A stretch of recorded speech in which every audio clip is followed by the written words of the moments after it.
Assalamualaikum warahmatullahi wabarakatuh. USM News kembali hadir menjumpai Anda. Beragam informasi menarik akan kami sajikan untuk Anda selama 30 menit ke depan. Bersama saya Dena Miawati dan berikut USM News selengkapnya.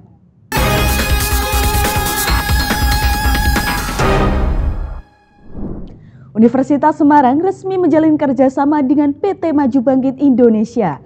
Hal ini menjadi dorongan untuk bersama berkolaborasi dalam mendukung peningkatan pariwisata dan transportasi di Desa Surodadi, Demak.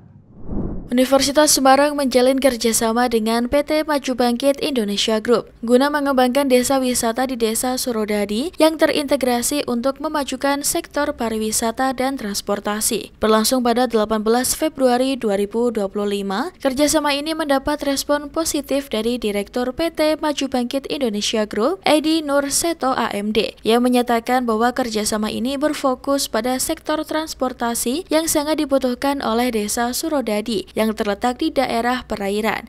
Ketika kita melihat ya, kita kebetulan dari pihak industri ya, jadi PT Maju Bangkit Indonesia Group ini sebagai pabrikan kapal-kapal kecil, tentunya di Desa Surodadi ini kan membutuhkan sarana transportasi sungai dan laut ya, tentunya seperti itu sehingga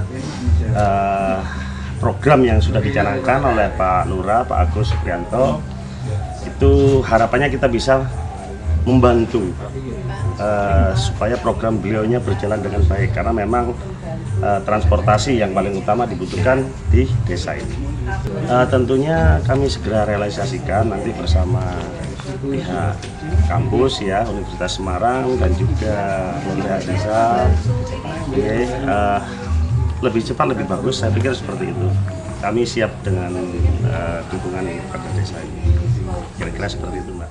Dalam kunjungan yang dilakukan ke desa wisata di Desa Surodadi Demak, Rektor USM dan tim LPPM USM beserta Direktur PT Maju Bangkit Indonesia Group. Hal ini guna meninjau secara langsung lokasi dan potensi yang akan dikembangkan bersama. Keseriusan untuk memajukan desa wisata itu disambut baik oleh Kepala Desa Surodadi Agus Supriyanto. Ia berharap agar masyarakat dapat menjaga dan melestarikan potensi yang ada dengan bimbingan dari pihak terkait. Harapan saya sebagai pemerintahan desa agar selalu dibina dan dibimbing tentunya dari pihak terkait dan juga untuk masyarakat bisa menjaga serta melestarikan apa yang sudah menjadi dari pihak itu. Perguruan tinggi menjadi sebuah institusi yang perlu untuk mengambil peran pada pembangunan nasional.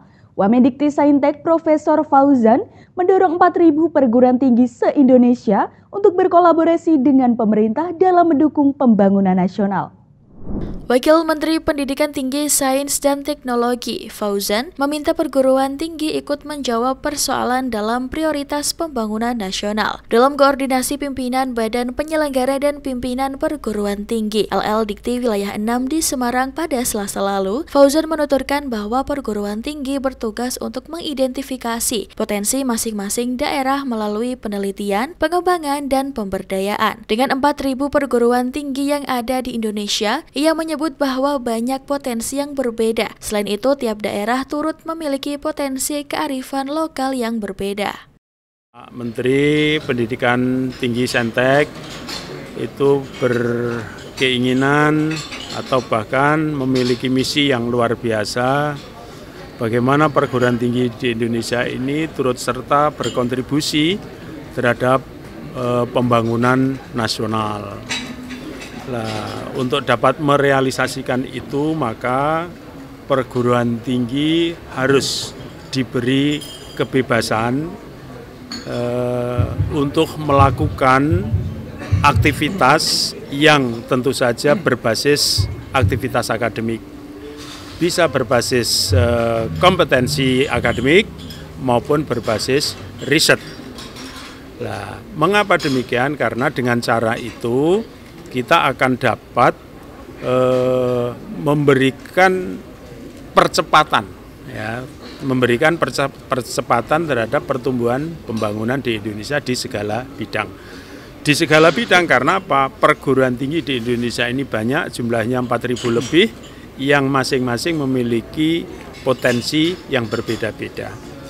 Tentu potensi yang berbeda-beda itu juga disadari memiliki kearifan lokal yang berbeda-beda. Lah disitulah maka perguruan tinggi diberi kesempatan oleh Pak Menteri untuk mengembangkan dirinya. Hal itu menjadi dasar bagi perguruan tinggi untuk ambil peran dalam memecahkan masalah bagi pemerintah daerah. Harus memotret kondisi daerah. Kira-kira apa yang akan dikembangkan oleh pemerintah daerah kalau itu berbasis pemerintah daerah. Ada juga yang berbasis dunia usaha, dunia industri. Lah, perguruan tinggi hadir di situ itu sebagai problem solver, mengatasi persoalan-persoalan yang memang diperlukan oleh daerah. Lah, disinilah pentingnya perguruan tinggi untuk berkolaborasi dengan daerah. Menjadi kegiatan akhir pondok, TPQ dan Madin At-Tarbiyatul Islam sukses menggelar haflah akhir sana beberapa waktu lalu.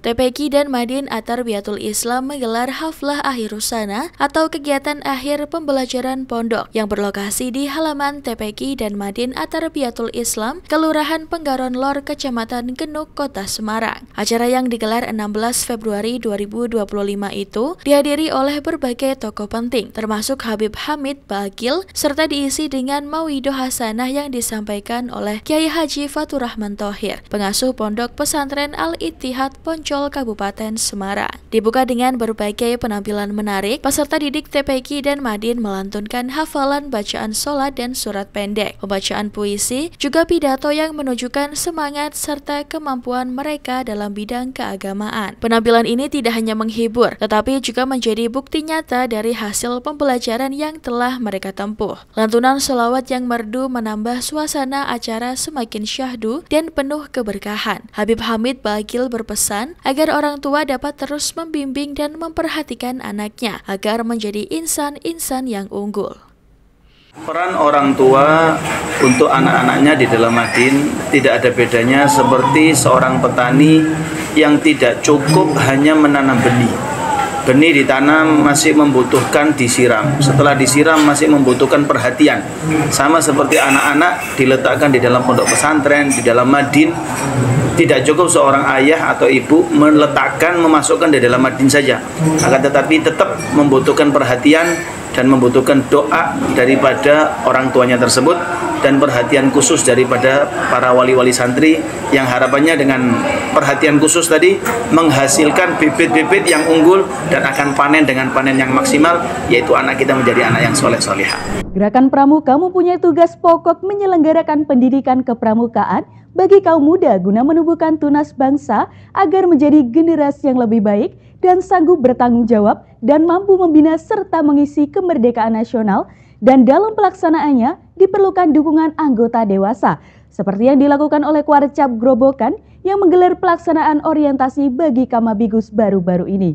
Kuarcap 915 Grobogan mengadakan kegiatan orientasi bagi para Kamabigus, di mana kegiatan tersebut diikuti oleh 75 peserta yang terdiri dari 45 dari tingkat SMP, negeri maupun swasta, sedangkan 30 peserta dari tingkat MTS swasta maupun negeri yang ada di Grobogan. Kegiatan tersebut bertujuan untuk memberikan motivasi dan kebijakan-kebijakan dalam peningkatan baik dalam kualitas maupun kuantitas terkait dengan gerakan pramuka yang ada di Grobogan. Secara umum Kuarcap 1115 Grobogan mengharapkan kehadiran masing-masing Kamabigus di tingkatan gugus depan baik SMP maupun MTS untuk sebagai pembina yang luar biasa, memberikan motivasi melalui kebijakan-kebijakannya demi peningkatan baik kualitas maupun kuantitas terkait dengan gerakan yang ada di gugus depan. Karena kita sadar, yakin bahwa ujung tombak pergerakan pramuka berada di gugus depan. pelatihan bagi anggota dewasa Gerakan Pramuka, khususnya kepada majelis pembimbing sebagai upaya untuk membekali tugas dan fungsinya agar pendidikan kepramukaan dapat berjalan sesuai dengan harapan dalam bentuk kursus orientasi majelis pembimbing, dan dalam hal ini majelis pembimbing gugus depan pangkalan tingkat SMP MTS Negeri swasta di Kabupaten Grobogan. Besar sekali kami sebagai Kamabidkus atau kepala sekolah di gugus depan itu akan mendapatkan penguatan sebagai pedoman kami di sekolahan untuk melaksanakan kegiatan bersama kepramukaan. Untuk materinya Bu, Pak Bu sampaikan kembali nantinya Bu. Materinya sangat sesuai apa yang kami harapkan untuk di sekolah. Kami bersama kakak-kakak pembina di sekolahan atau di gugus depan menjadikan pedoman kami untuk meningkatkan karakter terutama pada anak didik kami. Kondisi jalan yang rusak di Jalan Pantura Kaligawe, Semarang berlubang kembali menjadi sorotan. Tidak hanya mengganggu kenyamanan, tetapi juga mengancam keselamatan pengendara. Di beberapa titik, kerusakan ini bahkan telah menyebabkan kecelakaan. Kondisi jalan berlubang di berbagai wilayah, terutama di Jalan Pantura Kaligawe, semakin mengkhawatirkan. Selain mengganggu kelancaran lalu lintas dan menyebabkan kemacetan, kondisi ini juga beresiko menyebabkan kecelakaan, terutama bagi pengendara sepeda motor. Ya, ini kan bagi masyarakat sudah agak ibaratnya nggak mengecewakan itulah. Ya, kalau sudah buruk kayak gini kan ibaratnya sudah nggak apa-apa gitu, maksudnya gitu ya. Nah, kalau masih ada jeglongan kemarin kan masyarakat kayak pada gersah semua gitu loh, pada nggak gitu sinkron gitulah gitu. Kemarin kemudian sudah kemudian langsung di pengajuan, langsung diuruk ini juga, tapi belum di aspal, cuma diuruk lagi belum di aspal kan ibaratnya debu-debunya kan masih pada keliaran, maksudnya gitu. Ya ternyata kan ya kemungkinan ya banjir juga itu, aspalnya mungkin ya nggak terus langsung diaspal kan nggak mungkin mungkin gitu. Kalau di pemerintah itu ya itu suruh bangunin itu di aspal apa dicor itu gitu. Ya. Tak hanya mengancam keselamatan, kerusakan jalan ini juga berpotensi merusak kendaraan. Kerusakan jalan ini sebagian sudah ditimbun dengan pasir dan sebagian lagi masih terlihat berlubang. Bagi pengendara harus waspada saat melintas di Jalan Pantura Kaligawe. Presiden Amerika Serikat Donald Trump umumkan rencananya untuk menerapkan tarif balasan bagi negara-negara yang dianggap tidak bersahabat dengan Amerika Serikat. Bagaimana dampaknya ke Indonesia? Presiden AS Donald Trump umumkan rencana penetapan reciprocal tariff atau tarif timbal balik ke negara-negara yang mengenakan bea masuk bagi produk AS. For purposes of fairness, that I will charge a reciprocal tariff, meaning whatever countries charge the United States of America, we will charge them, no more, no less. In other words, they charge us a tax or tariff, and we charge them the exact same tax or tariff. Very simple. Gedung Putih mulai melakukan negosiasi dengan sejumlah negara guna meletakkan dasar penerapan tarif, meski rinciannya masih dalam proses finalisasi, menurut Direktur Dewan Ekonomi Nasional AS. There's going to be a lot more action on it today. We even started to have negotiations with other countries early this morning. I was doing that. Saat ini AS menerapkan rata-rata 2% tarif pada impor barang industri non-pertanian menurut perwakilan dagang AS.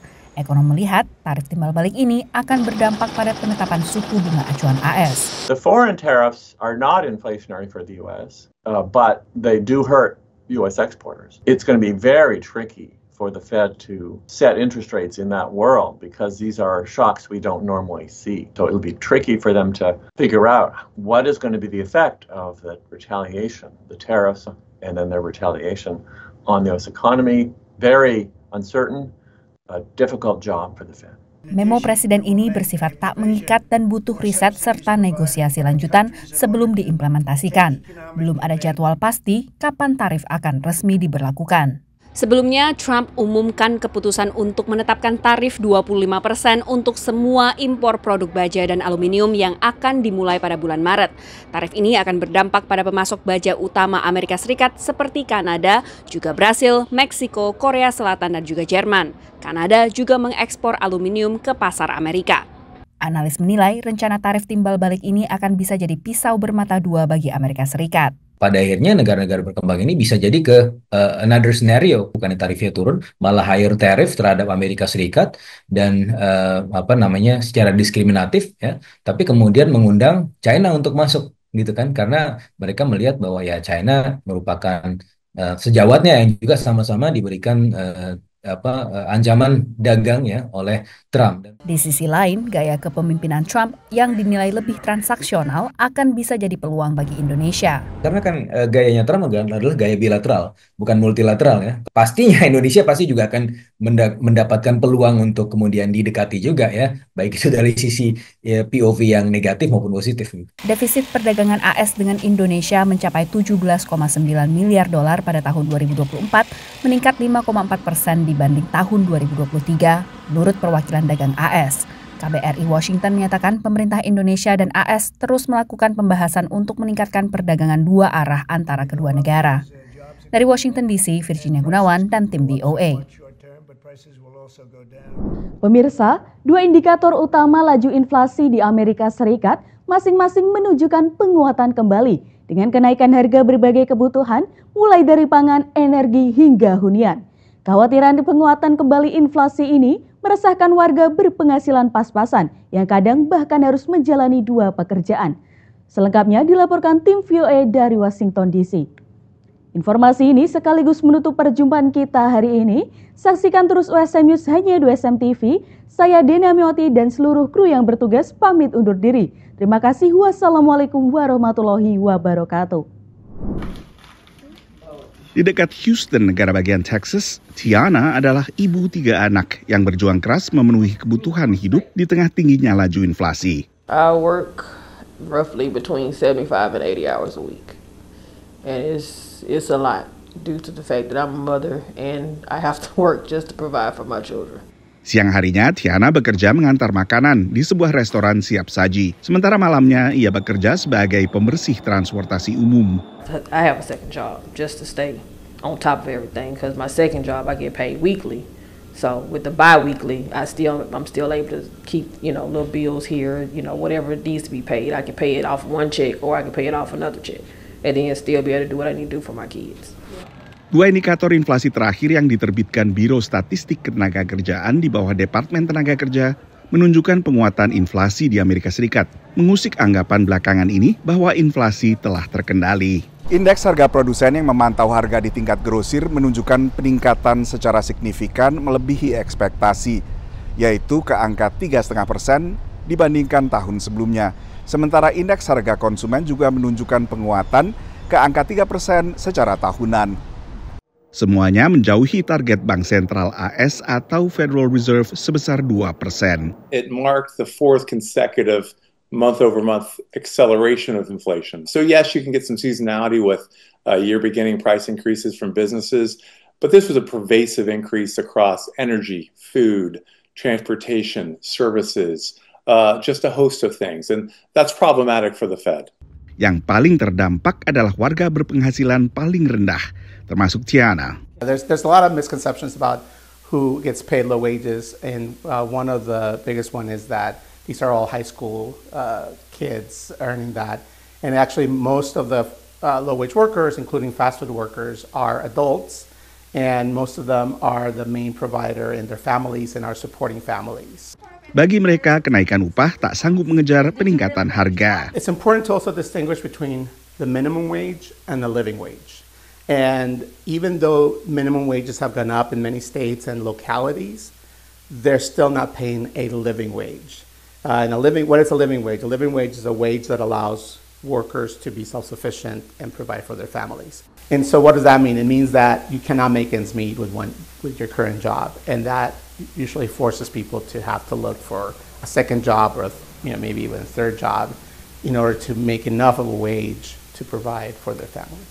Menurut Depnaker AS, sekitar 5% atau lebih dari 8,6 juta pekerja Amerika kini menjalani lebih dari satu pekerjaan. Dari Washington DC, Nova Purwadi dan tim VOA.